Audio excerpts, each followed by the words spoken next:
Today, we are talking about the yes addiction, why saying no feels impossible for high achievers, and what it's actually costing you. You pride yourself on being reliable, capable, indispensable. But what if the very trait that built your career is now sabotaging your success? Welcome to the Hard Skills. I'm Dr. Mira Brancu, and for the next few episodes, I will be taking you on a ride to talk about burnout. We're going to take a deeper dive in understanding burnout from a perspective I personally don't hear enough of, which is about the psychosocial drivers of burnout, what we as individuals bring to it, how social conditioning perpetuates it, and how organizational culture impacts it, and what we can do about it. So today we are talking about the yes addiction, why saying no feels impossible for high achievers, and what it's actually costing you. Now, it is how I started out in my career, and it really did serve me well until it didn't. In fact, in my first book on workplace politics, I even recommended becoming indispensable. And in my second book, I removed that recommendation because while it was indeed useful early in my career, people in their mid and late careers were reading the book, and it's not something that can last. And I personally work with many mid and senior level leaders who find their calendars completely filled with meetings and projects they agreed to do because they have the expertise, they are needed, they know they can offer a lot, they want to be indispensable, but they regret it. And they say to me, I know I should say no, right? More often, but when someone asks me for help, I can't bring myself to just decline. It feels wrong. It feels like I'm letting people down. That wrong feeling is not just guilt. It is part obligation and part identity threat. Let me explain what I mean. If you're a woman, the obligation part runs deep.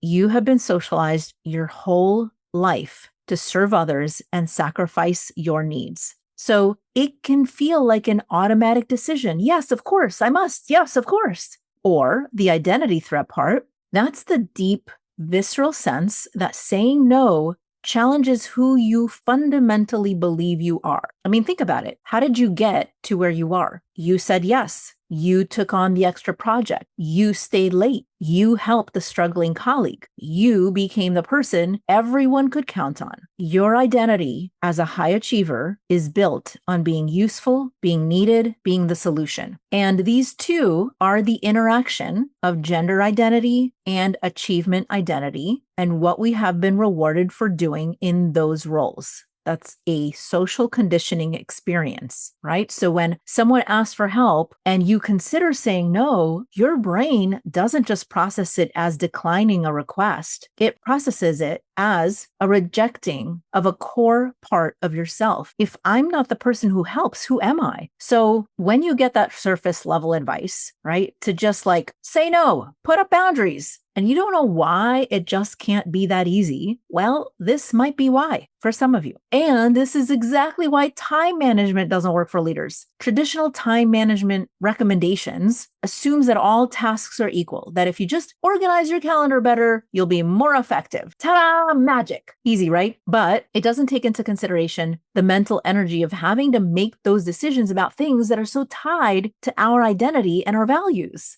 Now, here's the opportunity cost you should be auditing consistently. Opportunity cost simply means that what you give up when you choose one thing over another, is there a cost to it? And yeah, every yes has a hidden no attached to it as the cost for you. So when you say yes to reviewing that document that someone else could handle, you're saying no to your own strategic planning time. When you say yes to that meeting that doesn't really need you, you're saying no to your own deep thinking about your team's development. So you're even saying no to being there for others in a different way, in a way that they might need you even more of, right? When you say yes to quickly helping with that little issue, you're saying no to the mental space where breakthrough ideas could possibly happen, because we need empty space to have those breakthrough ideas. And most leaders never do this audit. They never ask, if I take this on, what strategic work dies? They just add it to the pile. Leadership is not about cramming more into your day. It's about protecting your cognitive capacity for the work that matters most. You know, you think about your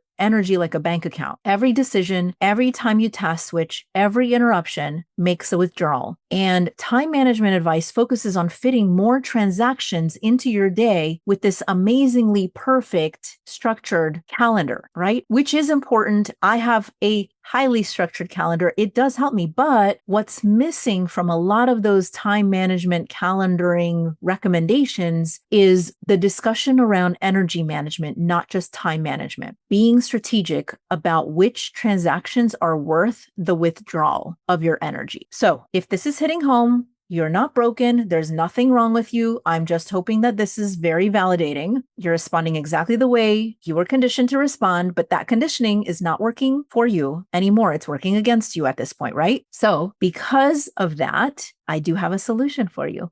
Yes, I do. I'm opening up my anti-burnout leadership lab workshop. It's a new one, and it's really pulling at all of the research around this that I've done for over 20 years, and also very new and different perspectives like the one I just shared, right? And I really want to share my perspective of how I think about this topic. So that's why I'm holding these podcast episodes also, so that you could get a flavor of what we'll actually be talking about and how it might be different than your usual burnout talk or workshop. The Anti-Burnout Leadership Lab is a virtual workshop. I'm holding it on October 9th from 12 to 5 p.m. Eastern. We will be walking you through several frameworks to protect your most valuable resource, not your time, but your strategic thinking capacity, as well as unlearning what no longer serves you and learning new ways to show up without compromising your values or needs. And one of those frameworks, one of the things that we're going to be doing is an opportunity cost audit, which will not only help you gain clarity into what's driving the greatest stress and burnout, but also how to extract yourself from those things, not by